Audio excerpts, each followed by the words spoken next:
আজকে আমরা আলোচনা করব অদ্ভুত রহস্যময় কৈলাস মন্দিরকে নিয়ে।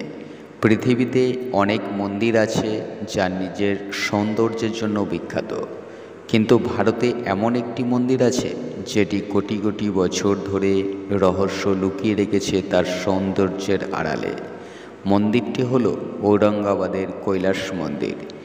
আমাদের প্রাচীনকালে অনেক কিছুই আবিষ্কার হয়েছে, আবার সেগুলি প্রায় অনেক কিছুই লুপ্ত হয়ে গেছে, কিন্তু একথা স্বীকার করতেই হয় যে সেই সময়কার প্রযুক্তি এখনকার থেকে অনেক বেশি উন্নত ছিল।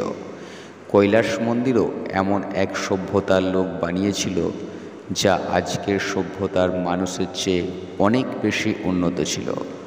ঔরঙ্গাবাদের কৈলাস মন্দির মহারাষ্ট্রের প্রসিদ্ধ ইলোরা গুহার মধ্যে অবস্থিত।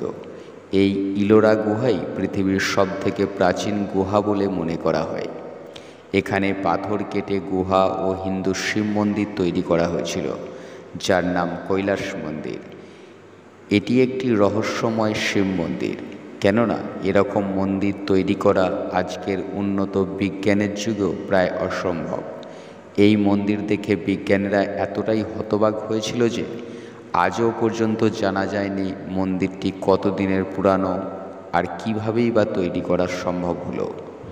কিছু বিজ্ঞানী এটাকে 1900 বছরের পুরানো মনে করেন, আবার কেউ কেউ 6000 বছরেরও পুরানো মনে করেন। সবথেকে আশ্চর্যজনক ঘটনা হচ্ছে এই মন্দিরটি ইট ও পাথর দিয়ে তৈরি করা হয়নি। পৃথিবীর যে কোনো গুহা লক্ষ্য করলে দেখা যায় যে গুহাগুলি বাইরের দিক থেকে ভিতর দিকে কাটা হয়েছে, যাকে কাটিং মনোলিক পদ্ধতি বলা হয়। কিন্তু কৈলাস মন্দিরটি তৈরি করা হয়েছে নিচের দিক থেকে, যেটি প্রায় অসম্ভব। আর্কিওলজিস্টরা অনুমান করেন যে প্রায় 4 লক্ষ টন পাথর কেটে সরাতে হয়েছে। এ তো গেল পাথর কেটে সরানোর অনুমান।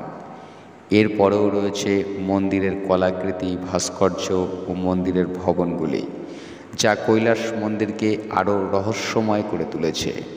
সবথেকে রোমাঞ্চকর ব্যাপার হলো যে পাথর কেটে যে পাথরগুলিকে বের করা হয়েছিল তার অবশেষ মন্দিরের আশেপাশে, এমনকি কয়েকশো মাইলের মধ্যেও তা খুঁজে পাওয়া যায়নি।